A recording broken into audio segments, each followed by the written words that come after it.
કેમ છો? ધોરણ 6 ના ગણિતમાં પ્રકરણ નંબર 3 સંખ્યા સાથે રમતમાં 3.2 આપણે પૂર્ણ કર્યું છે. આજે 3.3 શરૂ કરતા પહેલા એની અગત્યની બાબત છે એટલે કે વિભાજ્યતાની ચાવીઓ. કઈ સંખ્યા વડે ભાગી શકાય એ આપણને જો આવડતું હોય તો કોઈ પણ સંખ્યા જે છે એની વિભાજ્યતા આપણે નક્કી કરી શકીએ. તો એ માટે જે વિભાજ્યતાની ચાવીઓ છે એ આજના વિડીયોમાં આપણે જોવાના છીએ, જે ખૂબ જ ઇમ્પોર્ટન્ટ ટોપિક છે. વિભાજ્યતાની ચાવીઓ આવડશે તો માત્ર 3.3 નહીં પરંતુ આગળ આવનાર તમામ સ્પર્ધાત્મક પરીક્ષાઓમાં પણ એ આપણે ખૂબ ઉપયોગી થશે. તો આ વિડીયો જે છે એ આપણા માટે ખૂબ અગત્યનો થઈ જવાનો છે. તો જો આપણે વિભાજ્યતાની ચાવીઓ શીખવી હોય, સમજવી હોય તો વિડીયોમાં અંત સુધી બન્યા રહેશો. અને જો ખરેખર આપને વિડીયોમાં કંઈ નવું શીખવા કે જાણવા મળે તો વિડીયોને લાઈક કરવી વિનંતી, મિત્રોને શેર કરવી વિનંતી, જેથી એ લોકો પણ લાભ લઈ શકે. તો હવે વધારે સમય બગાડ્યા વગર આપણે સ્વાધ્યાય 3.3 નો માટે જે ઇમ્પોર્ટન્ટ બાબત છે વિભાજ્યતાની ચાવીઓ એ શરૂ કરીએ છીએ. વિભાજ્યતાની ચાવીઓ શા માટે અગત્યની છે તો એ સમજવું હોય તો આગળ જ્યારે પણ આપણે અવયવ શોધવાના આવશે તો ખરેખર કોઈ સંખ્યા આપણને આપેલી છે તો આ સંખ્યાનો ભાગ કઈ સંખ્યા સાથે ચાલશે એ નક્કી કરવા માટે આપણને વિભાજ્યતાની ચાવીઓ આવડવી ખૂબ જરૂરી છે. બરાબર? તો સૌથી પહેલા આપણે શરૂઆત કરીએ તો પહેલા જ આપણે લઈશું b ની ચાવી. અહીંયા b ની ચાવી લખી રહ્યો છું પણ આપણે સમજવાનું છે b ની વિભાજ્યતાની ચાવી એટલે કે કોઈ સંખ્યાને બે વડે ક્યારે નિશેષ ભાગી શકાય એ આપણે શીખવાનું સમજવાનું છે. તો આપણે યાદ રાખશું જ્યારે કોઈ પણ સંખ્યા આપણને આપેલી હોય એ સંખ્યાનો એકમનો અંક, કયો અંક? એકમનો અંક. અને એકમનો અંક એટલે જે આપણને સંખ્યા આપેલી હોય એનો છેલ્લો અંક. શું હોય? છેલ્લો અંક. અને શું હોય? તો 2 4 6 8 કે 0 હોય. કોઈ સંખ્યા આપણને આપેલી હોય એ સંખ્યાનો એકમનો અંક એટલે કે છેલ્લો અંક 2 4 6 8 કે 0 હોય તો એ સંખ્યાને આપણે 2 વડે નિશેષ ભાગી શકીશું. ઉદાહરણ તરીકે હું લખું 1250 628 752. તો અહીંયા આપણે જોશું એકમનો અંક એટલે છેલ્લો અંક 082 છે. તો 08246 કે હોય તો એ સંખ્યાને આપણે 2 વડે નિશેષ ભાગી શકીશું. આપણે ભાગવાની જરૂર પડશે નહીં. આપણે નોર્મલી આપણે આ રકમ આવશે તો ખબર પડશે કે આને 2 વડે ભાગી શકાય છે. બરાબર? તો 2 ભાગ ચાલશે. હવે ત્યારબાદ જોઈએ આપણે 3 ની ચાવી. 3 ની ચાવી એવું કહે છે કે કોઈ સંખ્યા આપણને આપેલી છે એ સંખ્યાના તમામ અંકોનો સરવાળો સમજો. કોઈ સંખ્યા આપણને આપેલી હોય એ સંખ્યાના તમામ અંકોનો સરવાળો કરીએ અને અંકોનો સરવાળો કરતા જે પરિણામ મળે એ પરિણામ જો 3 નું ગુણક હોય એટલે કે 3 ના ઘડિયામાં આવતું હોય તો એ સંખ્યાને આપણે 3 વડે નિશેષ ભાગી શકીએ છીએ. ઉદાહરણ તરીકે વાત કરીએ, અહીંયા આપણે શું કી પોઈન્ટ લખવો હોય તો સંખ્યાના અંકોનો સરવાળો શું હોવો જોઈએ? 3 નો ગુણક હોવો જોઈએ. ઉદાહરણ તરીકે વાત કરીએ 171 7 ને 2 9. અહીંયા આપણે અંકો છે, અંકો એટલે જે 171 ના 3 અંક છે 1 7 અને 1 એ ત્રણેયનો સરવાળો કરીએ 1 + 7 + 1 થશે 9. 9 છે એ 3 નો ગુણક છે માટે 171 ને આપણે 3 વડે ભાગી શકીશું. આ સીધો અને સટ આ 3 ની ચાવી એટલે કે 3 ની વિભાજ્યતાની ચાવી છે આવું કહેવા માંગે છે. ત્યારબાદ ત્રીજી જોઈએ આપણે 4 ની ચાવી. 4 ની ચાવી શું કહે છે સમજીએ તો કોઈ પણ સંખ્યા આપણને આપેલી હોય એ સંખ્યાના છેલ્લા 2 અંકો, સાંભળજો, કોઈ સંખ્યા આપણને આપેલી છે એ સંખ્યાના છેલ્લા 2 અંકો, છેલ્લા 2 અંકો શું હોય? 4 વડે વિભાજ્ય હોય અથવા બંને અંકો શૂન્ય હોય. કોઈ સંખ્યા આપણને આપેલી છે એ સંખ્યાના છેલ્લા 2 અંકો 4 વડે વિભાજ્ય હોય અથવા એ બંને 0 હોય તો એ સંખ્યાને આપણે 4 વડે નિશેષ ભાગી શકીશું. 4 ની ચાવી આવું કહે છે. 4 ની જે વિભાજ્યતાની ચાવી છે એ આની આ સમજ છે. તો આપણે ઉદાહરણ તરીકે જોઈએ તો 51 12 લઈએ 5112 તો છેલ્લા 2 અંકો છે 12 ને આપણે 4 વડે નિશેષ ભાગી શકીએ છીએ એટલે 4 વડે વિભાજ્ય છે માટે આ સંખ્યાને આપણે 4 વડે નિશેષ ભાગી શકીશું. ત્યારબાદ 2600 લઈએ તો 2600 માં છેલ્લા 2 અંક જે છે એ પણ શૂન્ય છે બંને અંક માટે આ સંખ્યાને પણ આપણે 4 વડે નિશેષ ભાગી શકીશું. ત્યારબાદ ચોથું આપણે લઈએ તો એ છે 5 ની ચાવી. તો 5 ચાવી એ ખૂબ જ સહેલું છે. 5ની ચાવીમાં એટલું જ છે કે કોઈ સંખ્યા આપણને આપેલી હોય એ સંખ્યાનો એકમનો એટલે છેલ્લો અંક કાં તો 5 હોય અથવા 0 હોય. શું છે અહીંયા કી પોઈન્ટ? એકમનો અંક એટલે કે છેલ્લો અંક શું હોય? કાં તો 5 હોય અથવા 0 હોય. આવી કોઈ સંખ્યા હોય તો એ સંખ્યાને આપણે નિશેષ 5 વડે ભાગી શકીશું. ફરી એકવાર, કોઈ સંખ્યા આપણને આપેલી છે એ સંખ્યાનો એકમનો અંક એટલે કે છેલ્લો અંક કાં તો 5 હોવો જોઈએ કાં તો 0 હોવો જોઈએ. તો એ સંખ્યા છે ને આપણે 5 વડે નિશેષ ભાગી શકીશું. ઉદાહરણ તરીકે વાત કરું 155. 155 નો છેલ્લો અંક 5 છે તો આ સંખ્યાને આપણે 5 વડે નિશેષ ભાગી શકીશું. ત્યારબાદ 230 લઈએ તો અહીંયા એકમનો અંક 0 છે તો આ સંખ્યાને પણ આપણે 5 વડે નિશેષ ભાગી શકીશું. તો અહીંયા 2 3 4 અને 5 ની ચાવી આપણે શીખ્યા. આશા રાખું કે 3 4 ની ચાવી છે એ તમને સમજાઈ ગઈ હશે. તેમ છતાં હજી સમજણ નથી પડતી, કોઈ ડાઉટ છે તો કોમેન્ટ કરશો જેથી કરીને આપણે ડાઉટ કે ક્વેરી સોલ્વ કરી શકાય. બીજું, હવે પછી આપણે બાકીની ચાવી છે એ આપણે જોઈએ છીએ. પરંતુ એક વાત અહીંયા જરૂર કહીશ કે આપણા માટે આવું સારામાં સારું કન્ટેન્ટ પૂરું પાડી રહ્યા છીએ. અમારી બીજી કોઈ ચીજ નથી, માત્ર આપની લાઇક્સ. અને જો ખરેખર વિડીયો ગમે તો કોમેન્ટ કરશો, નથી સમજણ પડતી તો પણ કોમેન્ટ કરશો. એ જ અમારા માટે પ્રોત્સાહન છે. તો ફરી એકવાર આપણે આગળ વધીએ. 5 સુધીની ચાવી જોઈ છે, હવે છઠ્ઠા એટલે કે 6 ની ચાવી આપણે હવે જોઈએ છીએ. હવે આપણે 5મા નંબર એટલે કે 6 ની ચાવી જોઈએ છીએ. તો કોઈ પણ સંખ્યા આપણને આપેલી હોય ત્યારે 6 વડે ક્યારે નિશેષ ભાગી શકાય એ સમજવું હોય તો સૌથી પહેલા એક વસ્તુ સમજવી પડશે, 6 છે શું? તો 6 ખરેખર શું છે?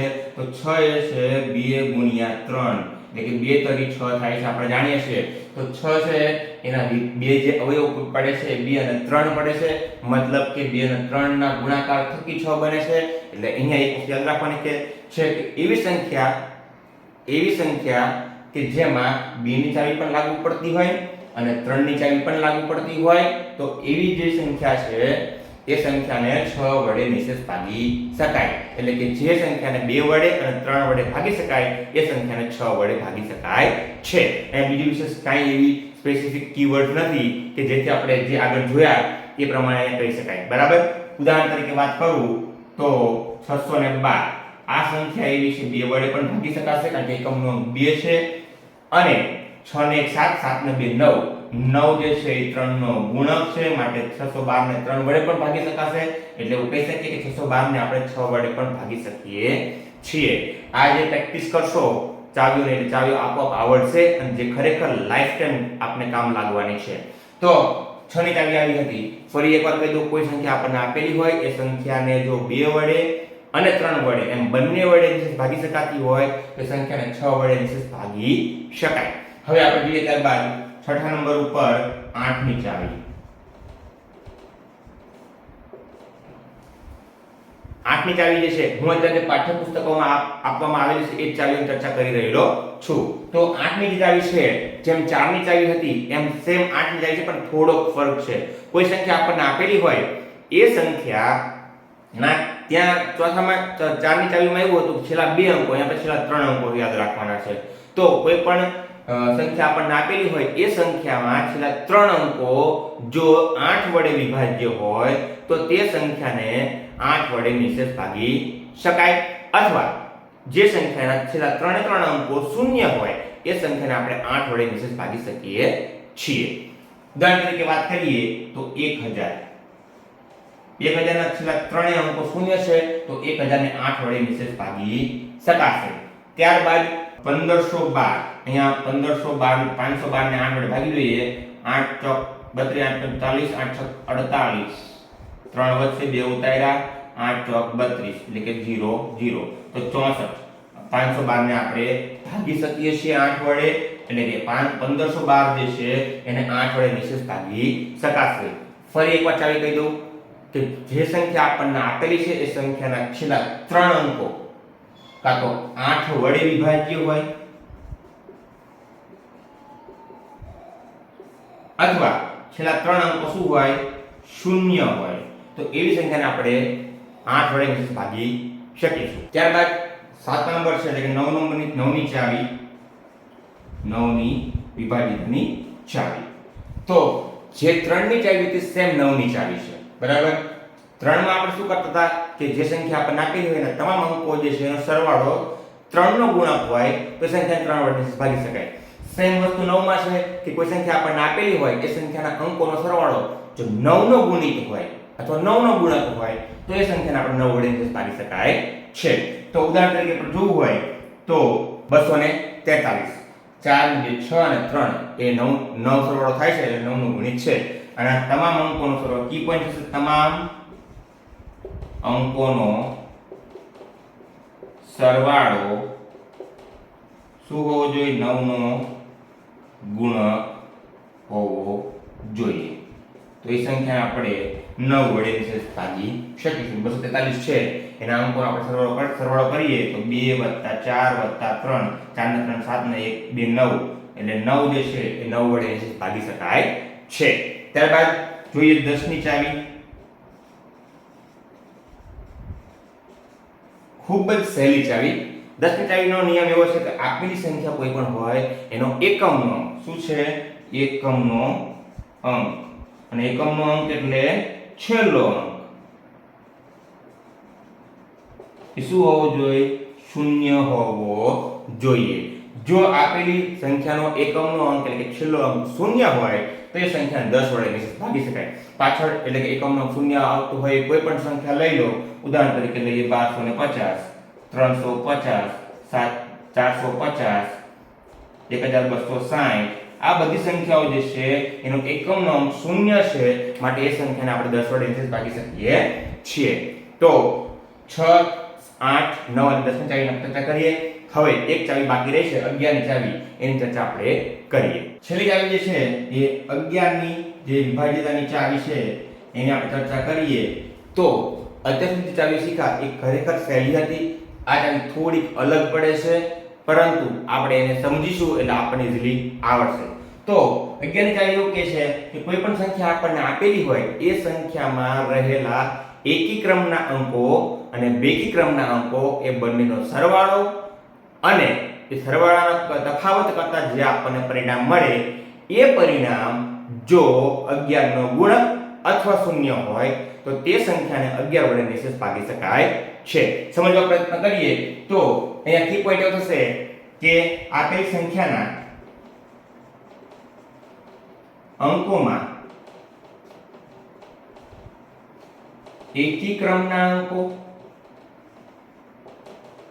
નો સરવાળો તથા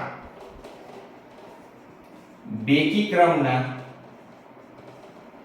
અંકો નો સરવાળો તથા તેમનો તફાવત શું હોય 0 અથવા 11 નો ગુણક હોય તો તેવી સંખ્યાને આપણે 11 વડે નિશેષ ભાગી શકીશું. હવે સમજીએ ઉદાહરણ દ્વારા. તો 13 31 આ ઉદાહરણ લઈએ છીએ. 4 અંક છે અહીંયા. હવે મેં અહીંયા એકી ક્રમ અને બેકી ક્રમ એટલે એકી બેકી સંખ્યા સમજવાની. આ અંકોમાં એકી ક્રમ અને બેકી ક્રમ ઉદાહરણ તરીકે વાત કરું જો હું ગણતરી અહીંથી કરું તો 1 આ 3 આ 2 અને આ 4 તો આ એકી ક્રમના અંકો થયા અને આ બેકી ક્રમના અંકો થયા. તો એનો સરવાળો કરવાનો છે. તો એકી ક્રમના અંકો 1 અને 3 છે તો 1 અને 3 નો સરવાળો થશે 4 અને 3 અને 1 છે એનો સરવાળો થશે 4 અને એ બે નો તફાવત એટલે 4 માંથી 4 જાય વધે જવાબ 0.